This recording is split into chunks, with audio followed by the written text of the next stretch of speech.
the county speaker had just to demonstrate that there were proceedings that took place. And therefore, honorable senators, we urge you to invoke your powers. I stood here last year in October, representing the County Assembly of Kericho. A question arose as to the propriety of that motion. Debate was held here. And I stood to defend the position that proceed and hear the charges on merit, and if there is any question on the propriety of that motion, deal with it at that juncture. Honorable senators, I remember the words of distinguished Senator for Kakamega, Boni Kaurale. He told me, and I quote, Mr. Mutuma, he called me by name, what do you want the governor to prove? What do you want the governor to prove? That same question is the same question I expect honorable distinguished senator today to ask. Are you inviting the governor to prove that indeed there were proceedings that took place? It was the duty of the county assembly, before they even started submitting, to establish that indeed a sitting took place. There is only one way to demonstrate that, by providing this House with credible answers. And documents, honorable senators, speak for themselves. We do not need a witness to take the witness stand to interpret answers. Answers are supposed to communicate what transpired verbatim, without the need of calling a witness to explain. Their own answers, honorable senators, do not demonstrate a likelihood of a sitting having taken place. And therefore, just the same way you set precedents, because this is a house of precedents, that your mandate under Article 33 and 181 encompasses the right to, first of all, interrogate prima facie whether that motion has met that threshold. And that's exactly what we're inviting you to do. If you find that the answers and the documents on record do not support the existence of a valid motion, you do not need to proceed to the next stage. Because once we proceed to the next stage, there is only one duty left for you: to look at the charges on merit and establish whether the governor is guilty or not of the charges that have been preferred against him. I rest my case. Thank you, honorable senators. Thank you. Now, honorable senators, we will move to clarifications for half an hour. If you get an opportunity to seek for clarification, kindly keep it under 2 minutes so that we can hear a number of you. Now, as you take to the floor to seek your clarifications, kindly indicate from whom you're seeking that clarification. So we're going to do that for half an hour, and thereafter I will give 15 minutes to the team, to the governor's team, and 15 minutes to the county assembly team to respond to the clarifications that will have been addressed to them.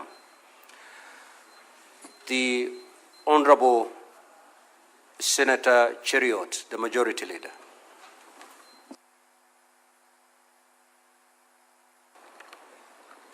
Mr. Speaker, this is a very complex matter, but simple at the same time.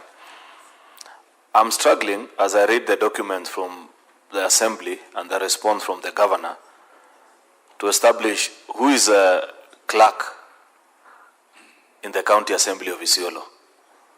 If you read the sworn affidavits from the County Assembly, and I have the two documents here, there's a gentleman quoted who confirms that indeed there was a sitting. The response from the Governor also has a gentleman insisting that he's a clerk for the County Assembly, and he insists that there was no sitting. I'd wish to hear from both councils on who between these two gentlemen is a clerk of the Assembly, and as at the time when they swore these affidavits that are before us, was that the position at that particular time? Because maybe there's a difference in time or whatever. But just to help my mind become clear as I seek to unravel the truth, Mr. Speaker, I'd wish to establish that. I thank you. Senator Manzo.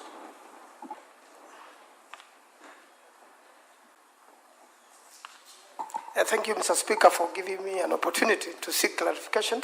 I would like to seek clarification for the advocates of the County Assembly that when I listened to the preliminary objection and the answers the councils gave, and they are very brilliant councils, I know, and I had an opportunity to appear with them in court. What is your rebuttal out of the points given?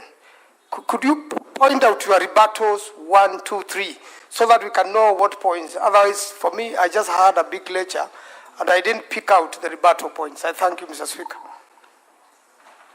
Senator Karungo.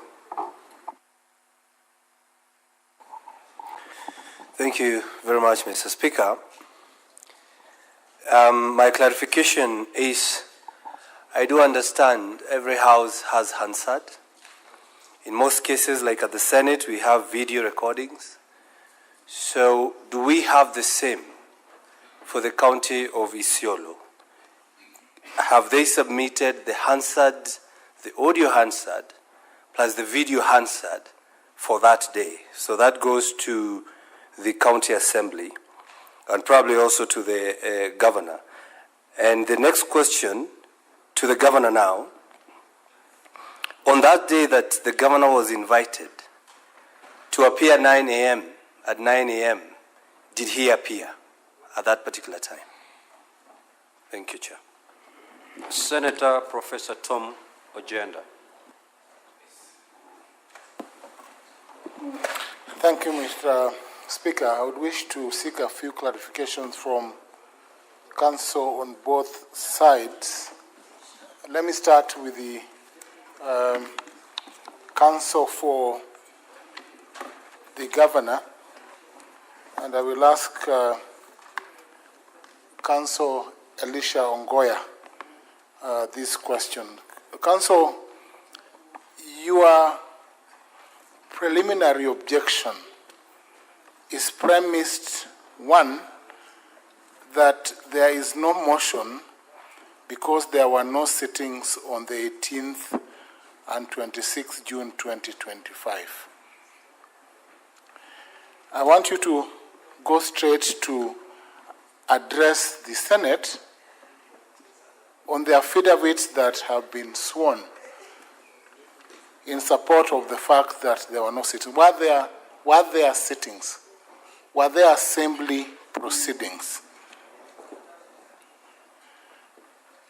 And this I ask because the response from the assembly is not clear as to whether or not there are sittings. Mr. Nyamodi, perhaps this is to you to clarify as well. You said that the sittings on the 18th and 26th informed the basis for orders obtained from the High Court in Meru before Judge Nyaga, and that the doctrine of estoppel should apply to the governor's team, that they cannot approbate and reprobate at the same time. Now, please give us a response. Was there a sitting? Was there or was there no sitting? Because that does not answer that word. Number two, to the... Senator Mungatana. Well, thank you, Mr. Speaker, for giving me the opportunity to seek a clarification. Mr. Speaker, I just wanted to hear counsel for the County Assembly. There is a question that has arisen about the High Court sitting in Meru that nullified the decision that was taken through a motion.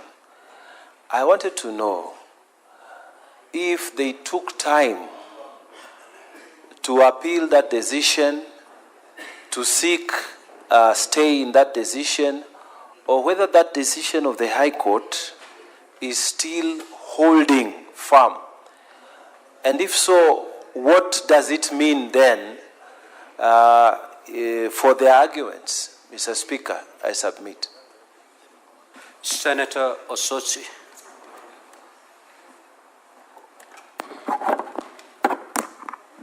Mr. Speaker, I want to direct my question to the counsel for the governor, and this is based on the affidavit by Counsel Deuri, where he has stated that there was no sitting.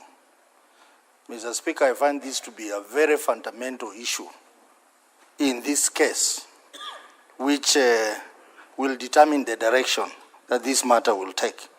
But I would want him to weigh that against the provision of Article 159(2) of the Constitution.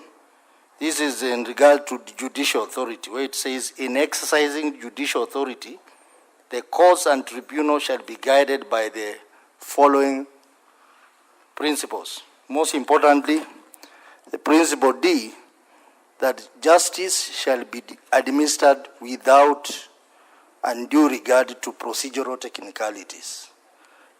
Does this sit in on this principle, considering that having a sitting at gazetted place is a very fundamental issue that this House will consider? Senator Fernande Chirange. Thank you, Mr. Speaker. One is I wanted to find out from the County Assembly whether your proceedings are live streamed or do you have a YouTube channel where we can refer to. Number two, Speaker, to the County Assembly again, I've seen the affidavit of a clerk. How many clerks do you have? And if so, do you have gazette notice? Because when you look at Standing Order 65 of Isiolo County Assembly Standing Orders, there is a procedure of impeachment. Number five, to Ongoya. We have already disregarded the issue of conservatory orders as a House. What is the difference between conservatory orders and this High Court decision? Number four, finally, Mr. Speaker, I saw there were presence of army or purported in the County Assembly chambers or outside. Who invited them to the County Assembly and who was the clerk then? And finally, when you conducted the public participation, did you disregard the court order that was in place? I submit, Mr. Speaker, sir. Senator Enoch.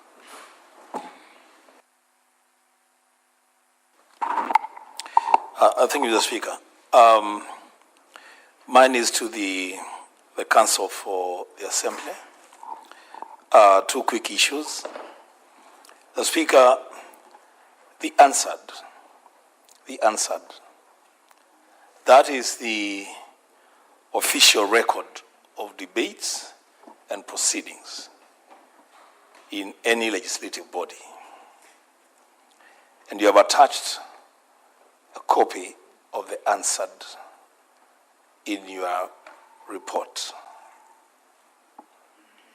Is that the official record? On record, is that the official record? Because the Speaker, then if it is, then perhaps what the answer is in Isiolo is probably different from what we know it. So address us on the issue of the answered. And secondly, Mr. Speaker, the motion that the court in Meru pronounced itself on, is it the very same motion that is here before us? Or is there any alterations to that motion? Is it the same motion that the court in Meru pronounced itself on? I thank you, Mr. Speaker. Senator Sigei.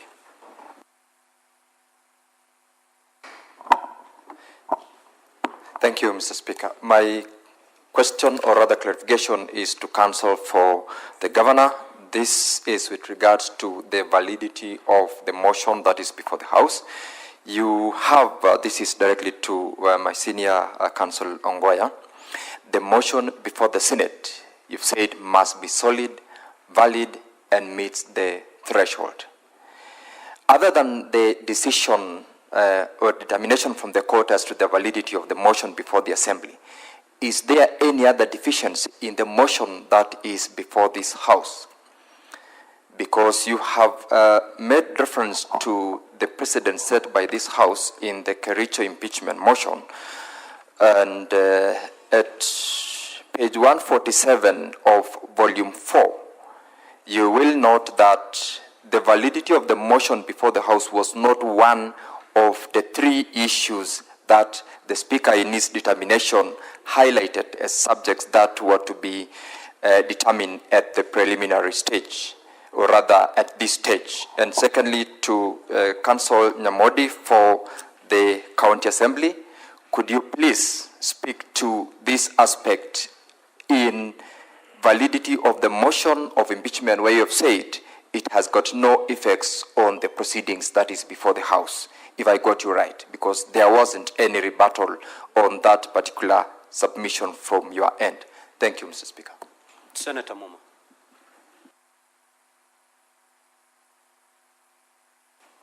Thank you, Honourable Speaker. My question is to the Council for the County Assembly, again on the Hansard. Is the Hansard that you have provided an abridged version or the verbatim provision of a Hansard? Secondly, do you have an audio version of this Hansard? Senator Boni. Thank you. Thank you, Mr. Speaker. Mr. Speaker, mine is to the County Assembly attorneys. My brother Nyamodi, I've listened to you, I've listened to your four other colleagues, and none of you has attempted to respond to the grave allegation that the documents purported to be the Hansard are cooked documents. None of you has tried to tell us that they are not. Is it your position that the documents before us here from you are cooked as alleged by counsel from the County Assembly, from the Governor's office? Secondly, and last, Mr. Speaker, I want to draw the attention of Mr. Nyamodi to page 23 of volume 4 of the Governor's response, where the Governor's advocates are reminding us what the court said. The court said that they do not wish to stop us from listening to this matter. However, the court pricked our conscience, and they told us in bullet 24 that the matter at hand calls for a stand to be taken by constitutional organs involved. What they choose to do will have set a precedent on the necessity for compliance with court orders. And concluded by saying it will be a choice between anarchy and constitutionalism. Council Ongoya is... Senator Murango.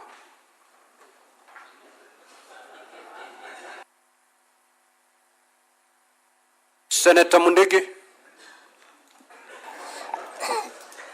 Asante Bwana Spika. Swali langu ni kwa advocate wa MCS. Sheria inasema wakati wa impeachment watu wanafaa waende public participation.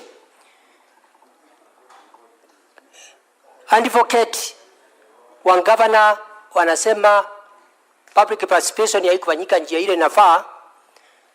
Naomba advocate wa MCS ako na hasand ama kidhibitisho ya kuonyesha kama wako na wondi 20 walifanya public participation wondi ngapi, kwa sababu iko katika sheria.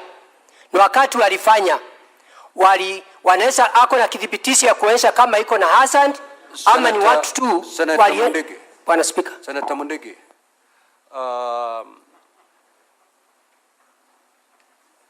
Yale mambo ambayo yamezungumzwa na mawakili kutoka upande wa bunge la kaunti ya Isiolo na upande wa governor, hayo ndio mambo unashurutishwa uulize ikiwa una tashishi yoyote. Usichukue mambo ambayo haikujadiliwa na haijatoka kwa county assembly ama kwa upande wa gavana uzungumzie.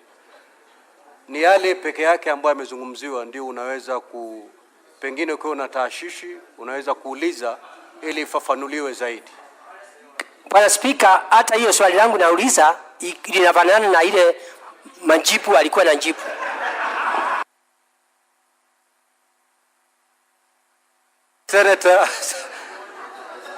Senator Kavindu.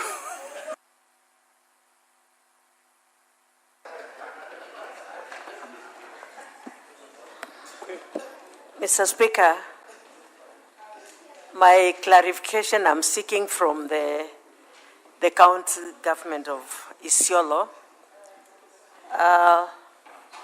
When they stood to defend or to talk against this motion, I did not hear them clarify beyond reasonable doubt about the meeting, if there was a sitting on the 18th and on the 26th of June. Two, Mr. Speaker, I want to get a clarification from the lawyers if it will be in order or right for this Senate to go against court order. Thank you, Mr. Speaker. Senator Karen Nyamu.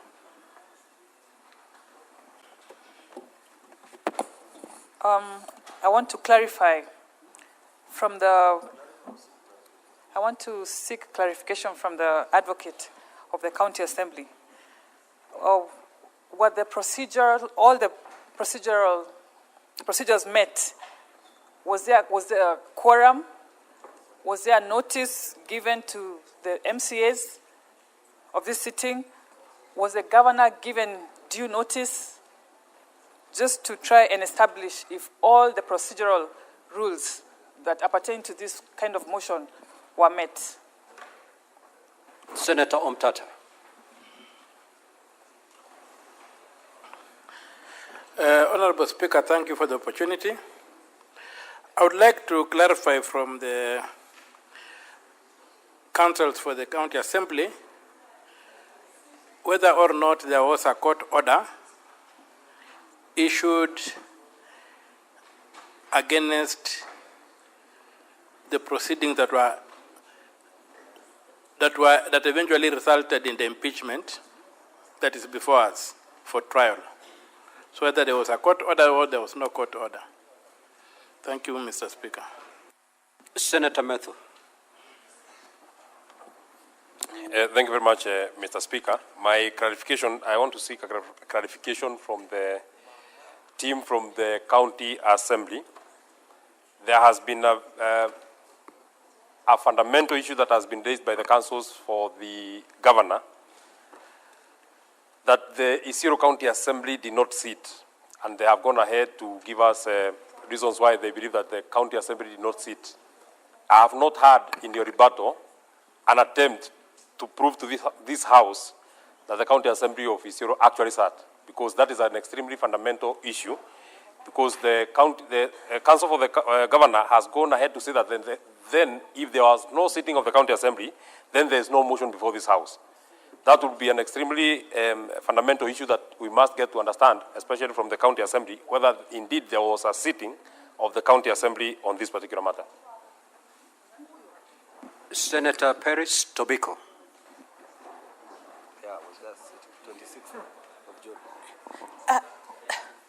Speaker, that was actually the question, but I want to ask it directly.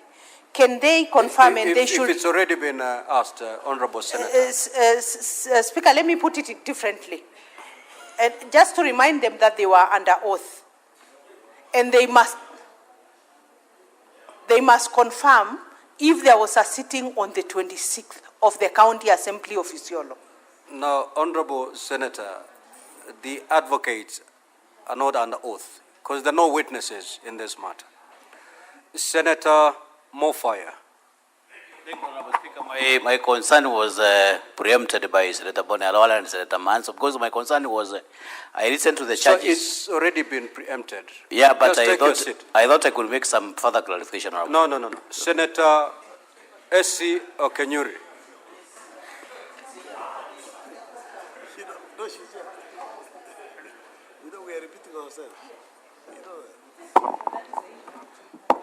Thank you, Mr. Speaker. I would wish to seek clarity from the council representing the County Assembly whether the Hansard recording, which is now in doubt, was conducted in the County Assembly or outside. Thank you. Senator Kenywa. Mr. Speaker, my issues are raised by Senator Manzo. Senator Morango. Well, now, honorable senators, we shall now move to from the two teams, starting with the County Assembly.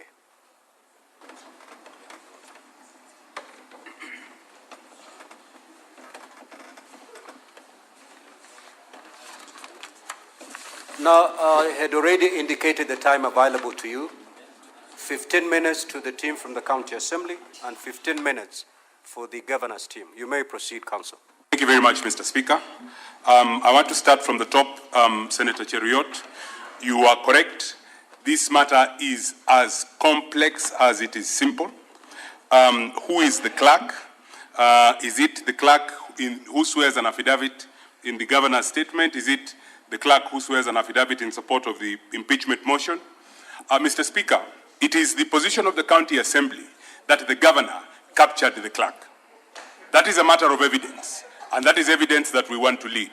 When I said we want to cross-examine the clerk, it will become apparent when you listen to that testimony that the governor captured the clerk, and the clerk, for all intents and purposes, became a saboteur to the impeachment proceedings. You will see in the governor's clerk statement, a statement where the clerk says, I cancelled the public participation. So that is what I meant. It is important that the Senate enables this motion to get to the point where the evidence is laid before you, and you can then make up your determination about what happened, who captured who did not capture who. And it is the Assembly's position that the governor cannot capture the clerk and then hold the clerk and say, because there was no clerk, there can be no impeachment. It is apparent in law. You cannot do things like that and seek to benefit from them. So therefore, this motion must then get to the point where evidence is laid. Senator Manzo, what is our rebuttal to the points given? I had stated that a preliminary objection is, in our humble understanding, an issue of law that is raised. There are several factual rebuttals, but we as counsel, in the privileged position we occupy, are unable to testify. Our witnesses have rebutted those things that counsel have said, and it is therefore vitally important that this motion gets to the point where the Senate can hear that testimony from the witnesses themselves. We say, yes, there were sittings that took place, and we have said further that from the conduct of the governor who took those proceedings to court, they acknowledge that the assembly did take place. There is an affidavit from a senior superintendent of police in Isiolo who says that he went and the proceedings in the assembly were disrupted. Surely the Senate must hear from that superintendent of police. We have cross-examination to put to him so that you make up your mind about what happened in those proceedings, who sabotaged, who took place, who took part, and so that you can make up your mind. Yes, it is complex and simple at the same time. Senator Karungo, do we have audio and video of the Hansard of the day? I will allow my colleague to respond to that question. Senator Ojenda, Senior Counsel. Sittings were the basis of the orders obtained in Meru. Yes, we allege that there is an estoppel. Was there a sitting? Yes, there was a sitting, and that is why there is Hansard that the governor's advocates seek to now criticize at the preliminary stage. If there were no sittings, there would be no Hansard. And if there were no sittings, there would then be no foundation for the governor's advocates to go to court in Meru on the 25th or the 26th of June and get the orders that they did. That those orders exist, from where we sit is proof that those sittings took place. Senator Mungatana, has the Meru decision been appealed or stayed? Our position is that in respect of impeachment proceedings, the Supreme Court in the Martin Nyaga Wambora matter gave guidance, not just to courts below, but to county assemblies and to the Senate, as to what to do with orders that are issued, like the ones that were issued by the High Court in Meru, in respect of incomplete impeachment proceedings. Those orders, according to the decision of the Supreme Court in Martin Nyaga Wambora, can be, I think the wording used by the Supreme Court is that they cannot be, they should not then be immediately effected. And that is the guidance that has been given by the Supreme Court. Senator Cheralgei, how many clerks? I believe I have attempted to answer that question. Yes, there is a question as to how many clerks there were and who was the clerk, but that is a matter of evidence. They have their position about who the clerk was. We have our position about who the clerk was. As I have said, it is our thesis that they captured the clerk. But the assembly needed to continue, and that is a matter of evidence that will then need to be tabled. As an advocate, I am unable to testify to it, but I know those affidavits exist in the record. Who invited the army? Like I said, in the governor's documents, there is an affidavit by a senior superintendent of police, and it is apparent that if he is swearing an affidavit for the governor, then the answer as to who invited the police or the army is answered by the fact of who is the police or the army testifying in favor of. Was public participation done? Yes, public participation was done.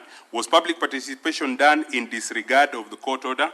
I want the answer that I have given in respect of Senator Mungatana's question as to what should be dealt with court orders of the nature or of the species of, that was issued in Meru in respect of these impeachment proceedings to also apply to this, to that issue. Senator Wambua, is this the official Hansard of the recording proceedings? I will say yes, but my colleague Mr. Mawira will come and deal with that issue in more detail, and he will explain to this House as to why those are the official Hansard reports in respect of the proceedings. Senator Sigei, the ruling of the motion was the ruling that the motion was of no effect. Is that the motion before this House? Yes, it is. And I would urge this House then to consider that ruling in respect or together with the ruling of the Supreme Court or the guidance of the Supreme Court as to what should be done with rulings of that nature. And if I may state during my response to the questions from the senators, if this House stops this impeachment proceeding in respect of a court order like the one that has been issued, then as an advocate who has practiced law for not an insignificant time, I can say without any fear of contradiction that this is the last impeachment that this House will do, because the court orders will delay and delay and delay. There is a good reason why the Supreme Court took the position it did in Martin Nyaga Wambora, and there is no reason to depart from that position. There was a question as to whether the Hansard is full or abridged. Do we have an audio recording? Again, my colleague, Mr. Mawira, will respond to that. Senator Halwale, no response to the allegation that the documents were cooked. That is an issue of fact. And because it is an issue of fact, it cannot fall from the mouth of the advocate that the documents were cooked. That can only come from a witness. And from our corner, it can only come from our witnesses. That is their position. We have an answer. And it is in the response, or it is in the documents that are brought in support of the motion. It is not an issue, because it is an issue of fact, it is not an issue that can be brought forward and tried as a preliminary issue, as the legal team for the governor seeks to invite this House to do. That is an issue, and it is a contested issue in the motion, and I beseech this House to allow the motion to get to the point where those who are competent and capable to testify to those contested facts are able to do it. In respect of the order, or in respect of the finding Senator Halwale again at page 23 of volume 4. Again, I will repeat my answer to that question.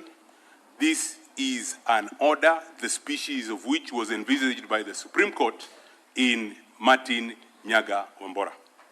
Compliance does not need to take place, it doesn't need to take place immediately, and the Supreme Court then is clear that such an order, when issued by the High Court, should not and cannot get in the way of impeachment proceedings. The High Court's jurisdiction only arises once the impeachment proceeding is complete. When I was on my feet earlier on, I made the statement that what the Supreme Court envisages is an instance where even where the impeaching house is making a mistake, allow them to complete the mistake, because that is how institutions grow. And that is why the Supreme Court held as they did. Again, I will emphasize that these are time-bound proceedings, and if we then expose ourselves to the judicial process, we will never finish. Senator Mudama, clarify if there were sittings on the 18th and the 25th of June 2025. Yes, and that is the only way that the motion could have gotten to the Senate. My colleague will demonstrate by reference to the Hansard in the evidence in support of the motion when and how those proceedings took place.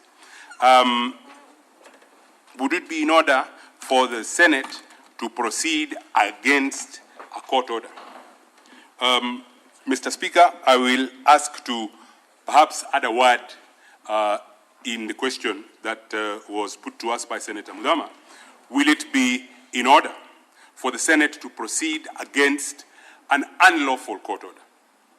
We have gone to great lengths to demonstrate that that order is unlawful, it is made without jurisdiction, and it is made in circumstances where it is clear and there are binding pronouncements both of the Court of Appeal and of the Supreme Court that that court disregarded, that that court's jurisdiction only arises upon the completion of the impeachment proceedings.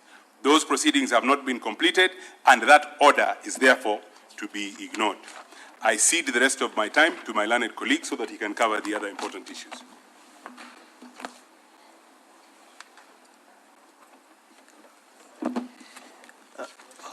Honorable Speaker, my name is Morero Boniface Morera.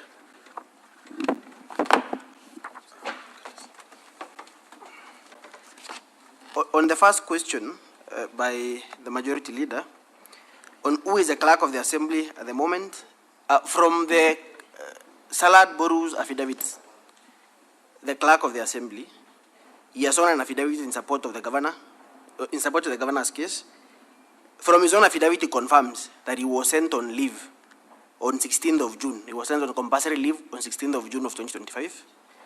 The court suspended the decision, sending him on compulsory leave on 1st of July 2025.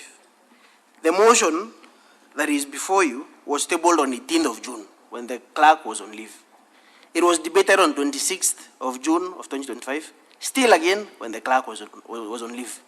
Therefore, the clerk cannot be a witness of fact as to what transpired in the assembly on these 2 days when the motion was tabled and when it was debated, because he was on compulsory leave. He only resumed after the court, the Employment and Labor Relations Court, granted him interim relief on 1st of July. On the question by Senator Karungo, the video and audio Hansard has not been filed. It was not anticipated by the Assembly at the time of filing his documents that the governor would be challenging whether there was a sitting. But I have just been informed by the Speaker that he has an audio recording, the Assembly has an audio recording of the Hansard. So if it is required, it shall be filed with the Office of the Clerk. I have checked the rules, Honorable Speaker. The rules do not provide for filing of additional documents after documents have been exchanged between parties on Friday, when we came and served the Office of the Clerk with the documents for the respective parties. So if it is required, the audio recording of the answer, it shall be provided. On the question by Senator Muma on whether there is a social media site for the Assembly, there is no social media site for the Assembly proceedings. So there is no record, either on YouTube or in the Assembly sittings that day. For other previous proceedings, if there is members of the press who are allowed in the chamber, there are proceedings for those days. But on this specific day, there was violence. And as I was saying, Honorable Speaker, this is a matter of evidence. If you go to our volume 1, you will find an OB report on page 42. This OB is on the breaking in on the county assembly on the date of the debate. And with your leave, Honorable Speaker, I would request that our video number 6 be played. That video will demonstrate that the entire Hansard of the county assembly was vandalized on the 26th of June 2025, when these proceedings, when the debate on the motion was ongoing, and therefore the county assembly, Honorable Speaker, all the records, including the Hansard of 18th, were stolen. What is more curious, Honorable Speaker, from our video number 9 in our folder, is that the only office in the entire county assembly that was spared is the office of the clerk. And this clerk is a witness for the governor. On the question by Senator Nyamu, whether the governor was invited, it is indeed true. On our volume number 5, page 5 of that volume, that is a letter of invitation sent to the governor. It was served, and an affidavit of service is filed in that regard. On the last question by Senator Umtata, whether on the effect of that court order, a court order that is given by a court lacking jurisdiction, as my senior said, is a nullity in law. It is of no legal consequence, to borrow the words by the governor's lawyers. On the question by Senator Mundigi, indeed public participation was undertaken. We have 2 volumes, volume 4A and volume 4B on that question. Honorable Speaker, I would request your indulgence for time to have those 2 videos played. They're crucial to this question of whether indeed the assembly sat, because it demonstrates the violence and the vandalism that took place in the assembly on the 26th of June. In that regard, I would request for maybe additional time to play those 2 videos.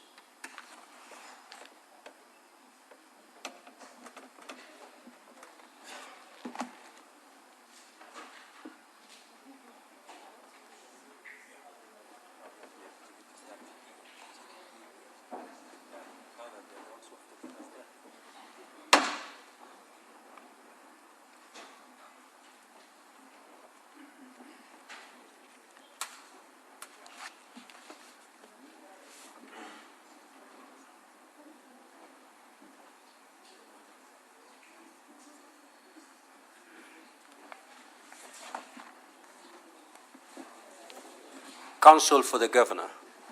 There is a request that has been put forth by the Counsel for the County Assembly to play a certain video in proof that indeed the sittings took place.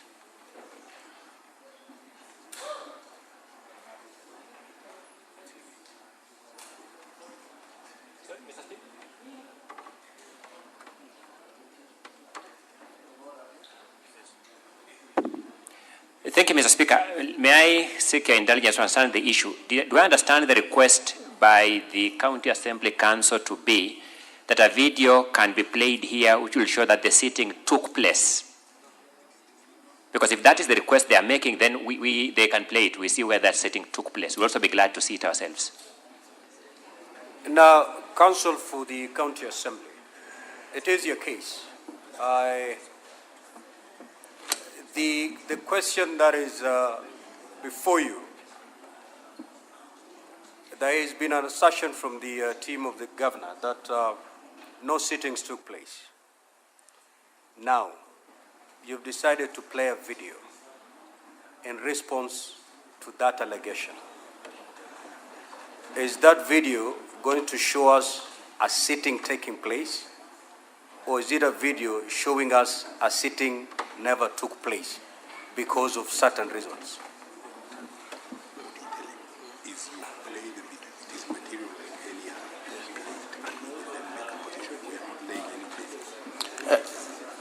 Honorable Speaker, that video, as I've already stated, due to the unique circumstances, the proceedings of that day, the vandalism, the violence, the mayhem, in the Assembly precincts on 26th of June, the video we're about to play is not a video of the sitting of the Assembly. it is a video showing the entire destruction of the Hansard office in the county assembly. No, honorable senators. Honorable senators, again, I'm going to say it. It is your case. If that video proves that the conditions were such that a sitting could not take place, how is it going to aid your case? But it is your case. You can proceed. Let the council play his... Yes, Senator Omtata, what is your clarification? I thought we were handling a preliminary objection. We cannot begin examining evidence. Otherwise... Senator Omtata. Yes, Your Honor. I hear you. Just take your seat. The clarifications that have been sought here is for the county assembly to indeed confirm that a sitting took place. I think several senators rose to seek that clarification. In response to that, the county assembly has requested to play a video.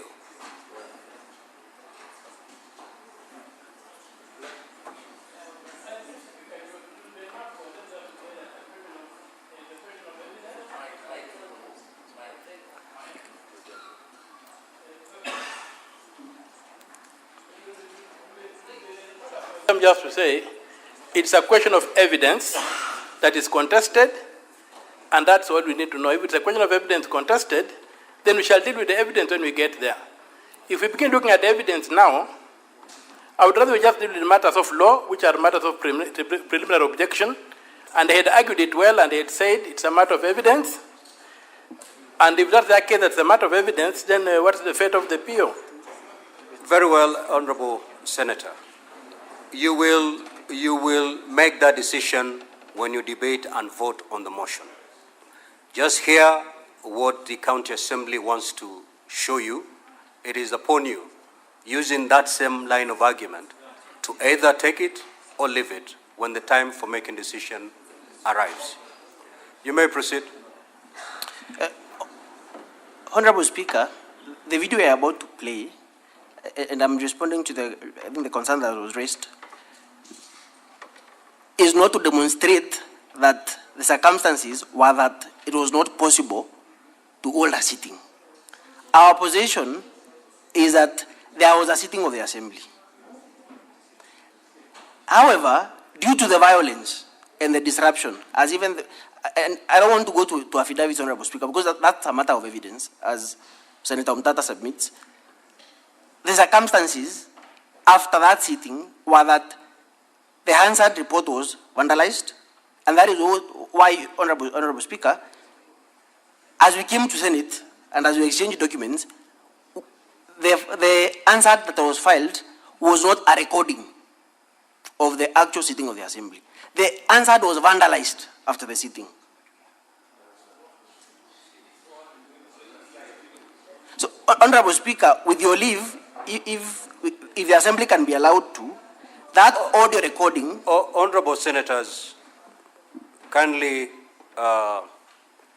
view the recording and make your decision at a time when you're supposed to make your decision. Proceed.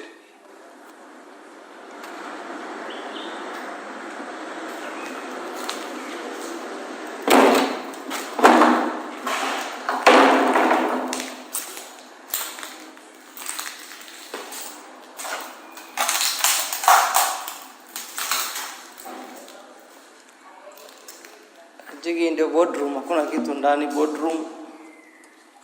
Boardroom imesafirishwa.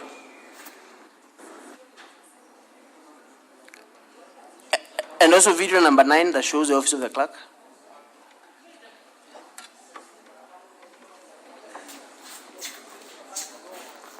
The clerk, iko sawa.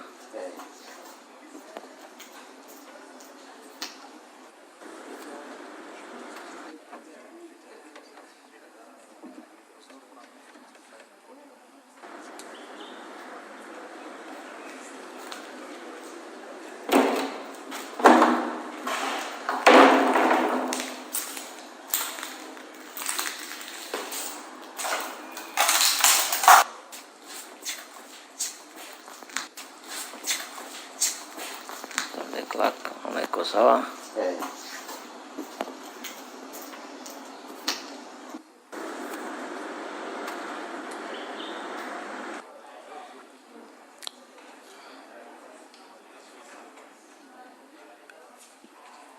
Those are the two videos, Honorable Speaker. My final comment on that issue, Honorable Speaker, is that this violence and mayhem at the Assembly was perpetrated by the governor. We will be calling witnesses and lead them in evidence in support of that submission. And, Honorable Speaker, it cannot be that the governor perpetrates such violence and ultimately is the beneficiary of his own violence. He cannot benefit from his own mischief, Honorable Speaker. That is the entire point we are making, and that was the importance of showing those two videos. And finally, Honorable Speaker, can I get directions on whether that the audio Hansard can be filed with the Office of the Clerk? The Speaker just availed it to me. Absolutely. It will be considered when making the decision on this preliminary matter. I'm most obliged, Honorable Speaker. Counsel for the Governor, you may proceed. You have 15 minutes to make your rebuttal. Thank you, Mr. Speaker. May I have a sight of my time? I will take 7 minutes, and my learned colleague, Mr. Theuri, will take 8 minutes. For the record, my name is Elisha Ongoya. Allow me to start with the question raised by the Leader of Majority of this House on who is the clerk of the County Assembly of Isiolo. In answer to that question, Mr. Nyamodi answered, what happened to the clerk? So giving a simple and straightforward answer, who is the clerk? The simple and straightforward answer is to be found in the County Assembly's own documents, volume 5, at page 8. The County Assembly has attached as part of its evidence a document signed by the clerk. That is Salad Boru Guracha. So that is the simple and straightforward answer to that question. Distinguished senators, every time you ask a question and people have to scatter around it for 5 minutes, a question that requires a name of a person, it is manifest evidence there is a problem with that team. Number 2, to the question raised by Senator Ojienda, directly to me, on the question of the affidavits, whether the County Assembly in fact sat, the following affidavits of the following deponents show that the County Assembly did not sit on 18th of June 2025, when this motion is said to have been introduced in the House, and on 26th of June 2025, when this motion is purported to have been approved. Number 1 is the affidavit of Salad Boru Guracha, the clerk. Senators, you will know the role of the clerk in the business of the House, and is a person likely to know whether the House sat or not in 2 respects. Number 1, when he is physically present, and number 2, as the custodian of the official records of the House. He says by reference to both records, either by physical presence or by reference to records of the House, where he's the sole custodian, the House didn't sit. Number 2 is Abdi Dima Jilo, the MCA for Kina Ward, a member of the County Assembly. By virtue of being a member of the County Assembly, he's a person who can know when the Assembly has sat or not. And number 3, the affidavit of Diba Abdirashid Ali, the leader of majority in the County Assembly of Isiolo. That is a member of the House Business Committee who is likely to know, number 1, whether this business was ever scheduled for that day or for those days for this House, and whether the House in fact sat and transacted that business. Each of these crucial witnesses bring before you evidence that the House did not sit on 18th of June 2025, when the Assembly did not sit on 18th of June 2025, when this motion is said to have been introduced, and on 26th of June 2025, when this motion is said to have been approved. Allow me to move to the next question by Senator Mungatana on whether the decision from Meru. My apologies. There's one more affidavit I overlooked. I'm drawn to it. My apologies for that. There's the affidavit of Shaban Mzungu, the superintendent of police. He was the person in charge of security at this important public installation, the county assembly premises, which also houses the county governor. So it's the county government premises in Isiolo. He also confirms that there was no business transacted in the house on that day because of the circumstances to which he deponds to in his affidavit. The question raised by Senator Mungatana on whether there has been an attempt to appeal that decision and whether the decision still holds. Now, this is also another very simple and straightforward question because an appeal is a particular act. And I expect the senior counsel, Mr. Nyamodi, to respond more directly to this question. I had him to answer what is the effect of this decision.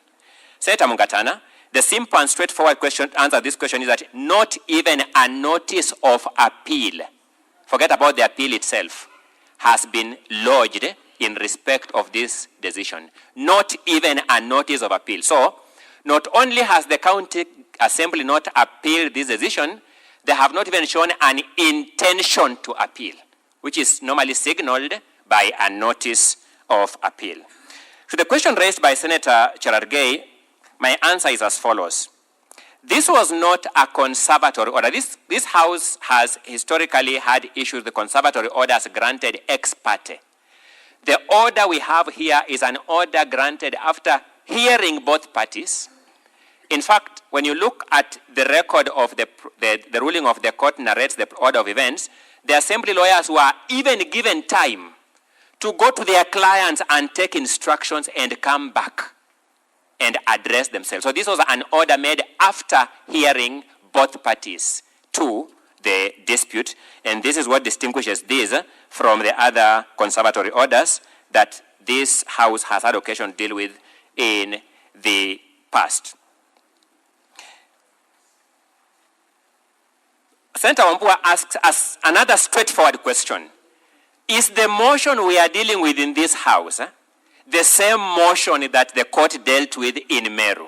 Senator Wambua, the simple and straightforward answer is this: yes, it is the same motion that the court declared null and void and of no effect. Senator Sigei asks an important question about validity of this motion. Senator Sigei, our answer is as follows. The deficiency of this motion is on multiple grounds, broadly two. One, there is an order of court declaring it null and void. And when it's declared null and void, it is not a valid motion. Number two, it is a piece of paper, as I told you earlier. It is a piece of paper because even for this house, this distinguished Senate, for a motion to be said to be a motion, it must go through the procedures known to the Constitution and the standing orders, be voted upon, and be a resultant motion. It cannot be proper, even for this house, for the Speaker and a few members to sit somewhere outside this house, craft material that look like Hansard, and say this is a motion. So it becomes invalid. And the video that has just been played and the submission of counsel prior to playing that video confirms this more than ever before. Counsel says that the Hansard was completely vandalized and therefore they could not produce a Hansard, which begs the question, the material they have presented before you purporting to be Hansards, where did they get them from? That is not a legitimate origin of a valid motion of a house. Senator Kavindu, you raised an important question. Is it right for the Senate to go against an order of court? Court orders generally involve two disputants, whether it is in a public interest matter like this, a matrimonial case, whatever case it is, it involves two disputants. It is never right for any person to disregard a court order with abandon. We are all consumers of legal judicial services one way or another. And on that day when we get a court order in our favor, we desire a country where that order means something. And therefore, that will be my answer to your question. To Senator Karen Nyamu, whether all the procedural steps were met, no. Procedural steps were not met. The motion was not tabled. The motion was not debated. The question was not put. There was no sitting of an assembly. And therefore, there could have been no resultant motion underpinning this, whatever has been brought before you. Allow me, in the interest of time, to then invite my learned colleague, Mr. Eric Teuri, to continue with the responses to the various questions. And thank you for your audience.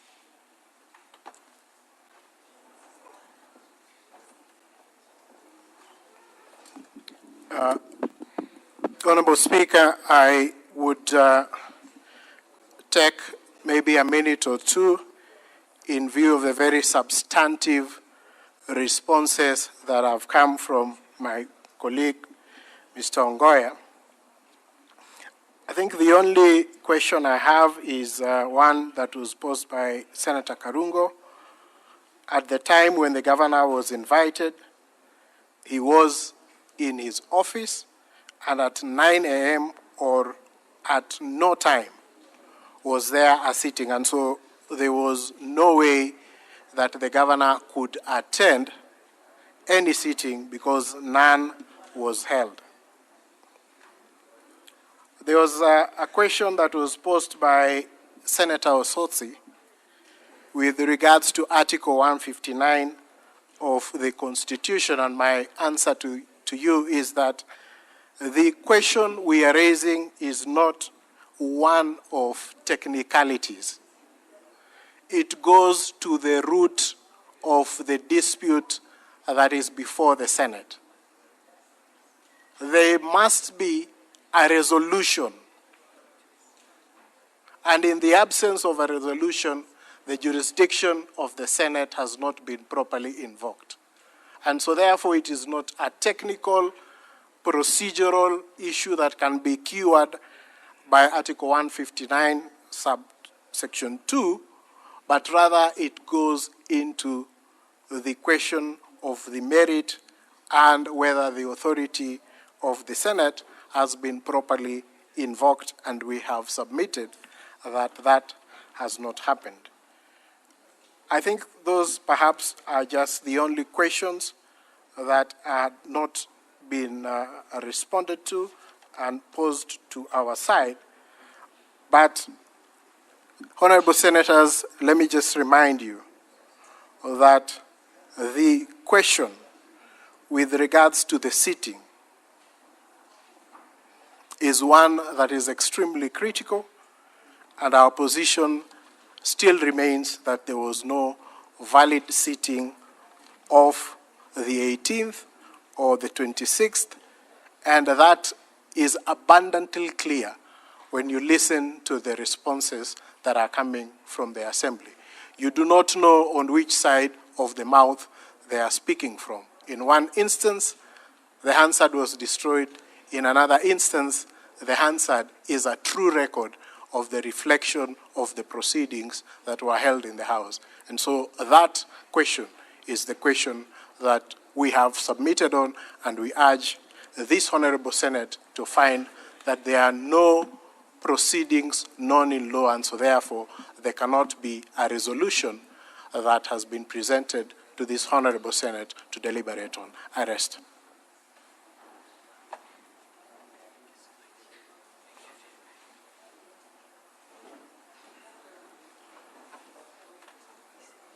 If I may, Honorable Speaker,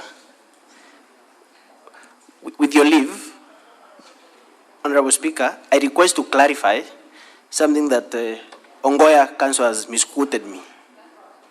With respect to the audio. If you go that route, we'll never come to the end of this matter. It's just one clarification. You may proceed. Honorable Speaker, what I said was stolen is the video answered of 26th. The audio recording of the proceedings of that day is available, and that is what we request your leave, Honorable Speaker, to file with the Office of the Clerk. The audio recording of the proceedings of 26th is available. With respect to 18th, Honorable Speaker, the audio recording was stolen when the Hansard was, that room was vandalized on 26th, but it is after that audio had been introduced into the Hansard that is now on the floor in our documents. That is a clarification I wanted to make. Thank you, Honorable Speaker. Now, Honorable Senators, having concluded the hearing of the preliminary issues raised, now pursuant to Standing Order 38, as read together with Standing Order number 1, for the convenience of the Senate, I hereby suspend the sitting for 30 minutes to allow for the preparation and circulation of a supplementary order paper that will enable the Senate to make a fair and just determination on the issues that have been raised. You may rise.